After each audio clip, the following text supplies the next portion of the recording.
রাজ্যের রাজনৈতিক অঙ্গনে সাম্প্রতিক সময় নেতা মন্ত্রীদের লক্ষ্য করে ডিম ছোড়ার একাধিক ঘটনা সামনে এসেছে। বিভিন্ন জেলায় রাজনৈতিক কর্মসূচি বা আদালত চত্বরে এমন ঘটনার খবর মিলেছে।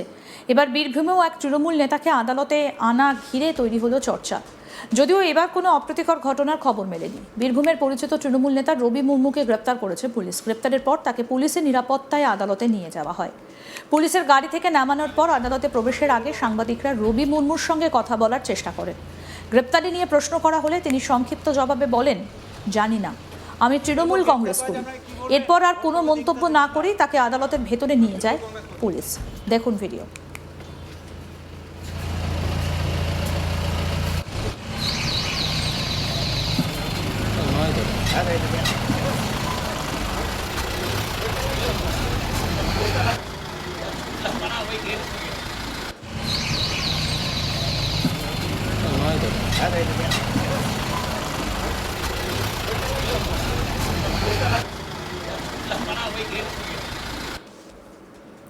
আদালত চত্বরে সেই সময় কড়া নিরাপত্তার ব্যবস্থা ছিল। পুলিশের উপস্থিতিতে রবি মুর্মুকে আদালতে প্রবেশ করানো হয়।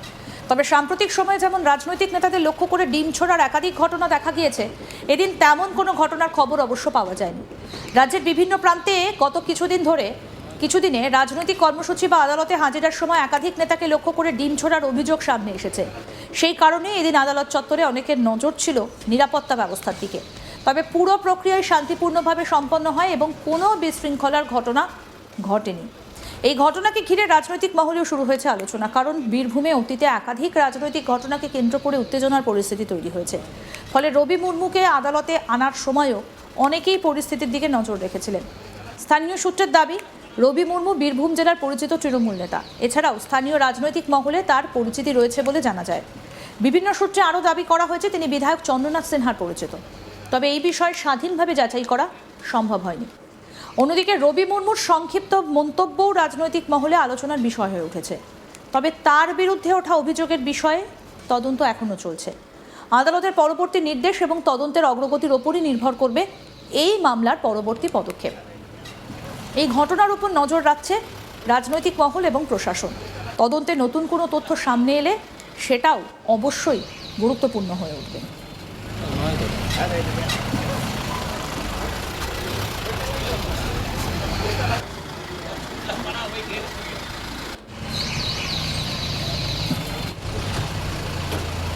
গ্রেপ্তার করা যায়, আপনারা কি বলবেন? ভোট পর্ব হিংসাতে মামলায় জানি না, আমি তৃণমূল কংগ্রেস করি।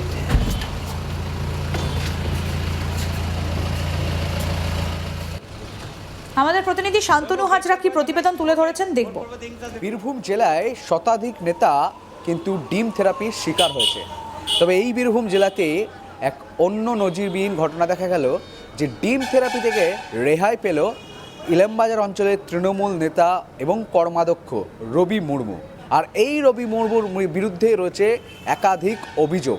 যে অভিযোগ কি, তার বিরুদ্ধে দুর্নীতির অভিযোগ রয়েছে, তারপরে মারধর করার অভিযোগ রয়েছে, একাধিক কিন্তু অভিযোগ। আর সেই অভিযোগের ভিত্তিতেই 4ই মের পর থেকে একেবারে ভিন জেলায় গিয়ে বসবাস শুরু করে ফেলেছিলেন এই রবি মুর্মু।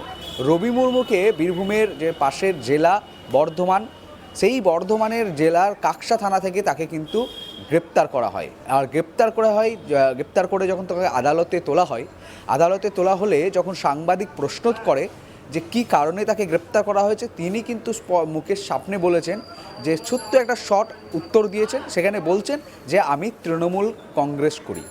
এটি বলে কিন্তু তিনি আদালতের ভিতরে ঢুকে যান বা পুলিশ তাকে ঢুকিয়ে দেয়। তো রীতিমতো ওনার এই বক্তব্য রাজনৈতিক মহলে চাঞ্চল্য ছড়িয়েছে, কারণ এখন তৃণমূল কংগ্রেস কিন্তু দুটি ভাগে বিভক্ত। মমতার তৃণমূল অর্থাৎ কালীঘাটপন্থী তৃণমূল, অন্যদিকে বিরোধী দলনেতা ঋতব্রতপন্থী তৃণমূল। তবে বোলপুর বিধানসভায় যে বিধায়ক জয়ী হয়েছেন মমতার জোড়াফুল চিহ্নে অর্থাৎ চন্দ্রনাথ সিংহ, তিনি কিন্তু এই মুহূর্তে ঋতব্রতপন্থী তৃণমূলে রয়েছেন। তো এই চন্দ্রনাথ সিংয়ের ঘনিষ্ঠই ছিল রবি মুর্মু। এমপি দীপক অধিকারী নির্বাচন চলাকালী যখন দীপক অধিকারী ভোট প্রচারে জন্য এসছিলেন, সেই ভোট প্রচারে এই রবি মুর্মুই কিন্তু সেই র্যালির দায়িত্বে ছিলেন। তো অতএব বলা যেতেই পারে এবার তিনি কোন তৃণমূল কংগ্রেস করেন, এই রাজনৈতিক ময়দানে কিন্তু এই প্রশ্নটা ঘুরপাক খাচ্ছে। কারণ তিনি শুধু তৃণমূল কংগ্রেস বলাতেই বাম কংগ্রেস এবং সকলেই কিন্তু তীব্র কটাক্ষ আর সমালোচনা করতে শুরু করেছে রাজনৈতিক ময়দানে। তবে ওনাকে এই মুহূর্তে তাকে বোলপুর আদালতে পেশ করা হয় এবং আদালতের তরফ থেকে তাকে কিন্তু যে মামলা রয়েছে সেই মামলায় যে মামলাগুলি রয়েছে সেই মামলাগুলোর বিরুদ্ধে তার অভিযোগ, সেই অভিযোগের ভিত্তিতেই তাকে কিন্তু গ্রেপ্তার করা হয়েছে।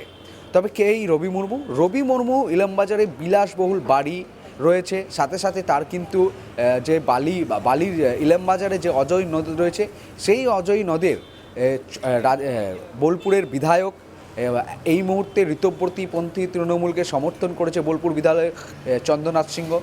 তার একেবারে সবচেয়ে ঘনিষ্ঠ এবং শোনা যাচ্ছে, সূত্র মারফত খবর পাওয়া যাচ্ছে যে ইলামবাজারে অজয় নদী যে বালিঘাট থেকে বালি উত্তোলন হতো তার সিন্ডিকেটের মাথা ছিলেন এই রবি মুর্মু। এই নিয়েও কিন্তু একরাশ অভিযোগ তুলছে ইলামবাজার বিজেপি নেতৃত্ব। তারা বলছে এই রবি মুর্মুর বিরুদ্ধে একাধিক অভিযোগ রয়েছে। তারা 2021 নির্বাচনের পর তিনি কিন্তু বিজেপি কর্মীদের মারধর করার নির্দেশ দিয়েছেন এবং তিনি সেই যারা আদিবাসী সম্প্রদায়ের বিজেপি কর্মী সেই আদিবাসী সম্প্রদায়ের কর্মীদেরকেই কিন্তু মারধর করার নির্দেশ দিয়েছেন, এমনটাও অভিযোগ কিন্তু তার বিরুদ্ধে রয়েছে।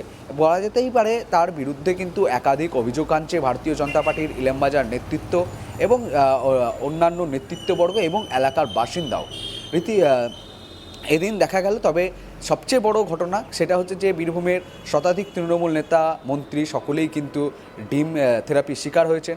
এমনকি খোদ বীরভূমের জেলা পরিষদের সভাধিপতি, হাসন বিধানসভার বিধায়ক কাজল শেখ, তাকেও কিন্তু তার গড় অর্থাৎ নানুরেই তাকে কিন্তু ডিম ছোড়া হয়েছে। সবে সেই ডিম আটকে ফেলেছে তার নিরাপত্তারক্ষী ছাতা খুলে। তো রীতিমতো এই যে বিষয়গুলি রয়েছে তার সাথে সাথে রবি মুর্মু কিন্তু রেহাই পেয়েছে।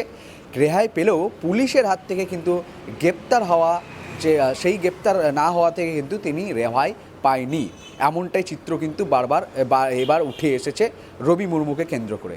কিন্তু রবি মুর্মুর যে বক্তব্য যে তার তৃণমূল কংগ্রেসের কর্মী তিনি স্পষ্ট বলছেন, তো সেই বক্তব্যেও আবার রাজনৈতিক ময়দানে আরও কিন্তু জটিলতা শুরু হয়েছে, তৈরি হয়েছে। তো সেখানে ক্ষেত্রেও তার বিরুদ্ধে যে মামলা মোকদ্দমা রয়েছে সেই মামলা মোকদ্দমা চলছে এবং তাকেও কিন্তু পুলিশ আদালতে পেশ করেছে, আদালতের পর পেশ করা হয়েছে। তবে তিনি আদালত থেকে বেরোনোর সময়ে এবং ভেতরের প্রবেশ করার সময় দুইটি সময়ে কিন্তু তিনি ডিম থেরাপির শিকার থেকে তিনি রেহাই পেয়েছেন। বাবু গ্রেপ্তার করা যে আপনাকে কি বলবেন ভোট পর্ব হিংসাতে মামলায়? জানি না, আমি তৃণমূল কংগ্রেস করি।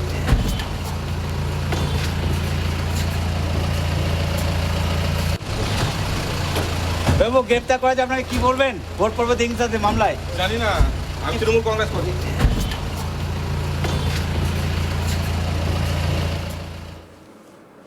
আরও আপডেট পেতে দেখতে থাকুন আজ তাক বাংলা, সাবস্ক্রাইব করুন।